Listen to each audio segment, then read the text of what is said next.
Jatuhan kuasa pembinaan dimulakan pada tahun 2000 dan disambung semula pada tahun 2003 secara aktif mencari dana pembinaan Fasa 1A Masjid Bandar Utama. Pada tahun 2010, pembinaan Masjid Fasa 1A ini dimulakan dengan kos sebanyak RM5 juta yang dibiayai oleh EPU dan juga sumbangan individu. Pada tahun 2012, kerja-kerja pembinaan telah dimulakan dan disiapkan sepenuhnya pada 1 April 2016. Fasa ini hanya mampu memuatkan kapasiti seramai 500 jemaah dalam satu masa. Pembinaan Masjid Fasa 1A ini amat terhad dengan hanya mempunyai ruang solat, ruang wuduk dan tandas tanpa komponen lain seperti bilik jenazah, pejabat, bilik mesyuarat, dewan dan fasiliti lain. Akhir-akhir ini, kepadatan penduduk di kawasan Bandar Utama semakin meningkat hingga menyebabkan ada jemaah yang datang ke masjid ini terpaksa solat di bawah kemah dan ada juga yang tidak dapat solat kerana hujan lebat yang melimpah ke dalam kemah. Ketika solat Jumaat, kapasiti jemaah masjid yang hadir mencecah hingga 1,200 orang dalam satu masa.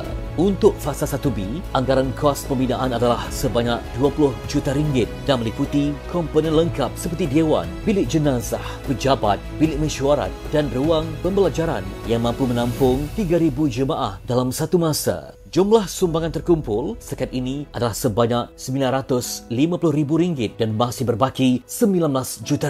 Syarat bagi memulakan pembinaan masjid yang ditetapkan oleh JAIZ adalah sebanyak 50% iaitu RM10 juta. Luas kawasan yang diberikan oleh pemaju adalah sebanyak 4 ekar dan pada tahun 2007 tapak masjid ini berjaya digazetkan. Pelan induk pembinaan Masjid Fasa 1B ini telah diluluskan oleh Jawatankuasa Masjid dan JAIZ di mana ia mempunyai 12 kuartus pekerja dan ruang perniagaan. Pertambahan jemaah ini dapat dilihat selepas PKP sehingga kan ketika solat Jumaat, jemaah mencecah sehingga 1,500 orang. Dan seperti Aidiladha, ia juga terpaksa meletakkan kanvas yang diletakkan di atas jalan raya sekitar dalam kawasan masjid. Berbagai usaha dilakukan untuk menggerakkan dana dan tabungan pembinaan kompleks Masjid Bandar Utama. Keperluan segera pembinaan masjid ini perlu dilakukan kerana pertambahan penduduk semakin meningkat dengan adanya pelbagai projek pembinaan seperti One Capital di mana pejabat 30 tingkat ini memuatkan 10,000 warga kerja. Faktor cuaca hujan yang tidak menentu juga menyebabkan banyak jemaah di sini tidak dapat solat Jumaat. Sumbangan anda amat bererti buat Masjid Bandar Utama. Hadis riwayat Bukhari dan Muslim, barang siapa membangunkan masjid kerana Allah sebesar sarang burung atau lebih kecil, maka Allah akan bangunkan baginya rumah di syurga. Sesiapa yang membina masjid ikhlas kerana Allah, Allah akan membina baginya sebuah istana seperti itu di dalam syurga.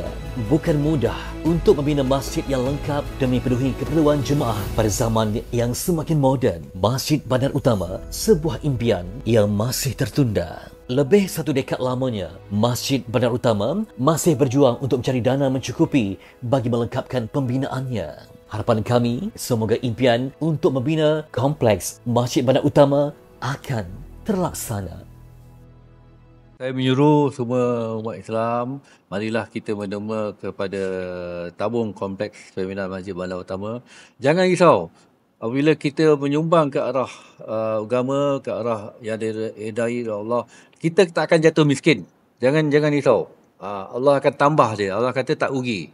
Jadi saya merayulah supaya marilah kita sama-sama. Pasal apa? Memang ada keperluan untuk kita besarkan masjid ni. InsyaAllah, semoga kita menjadi insan yang terpilih, yang dipilih oleh Allah untuk berjuang dalam membina masjid, mendapat keberkahan, mendapat keafiatan, mendapat pengampunan dan juga mungkin jadi asbab untuk mendapat redha dari ilahi.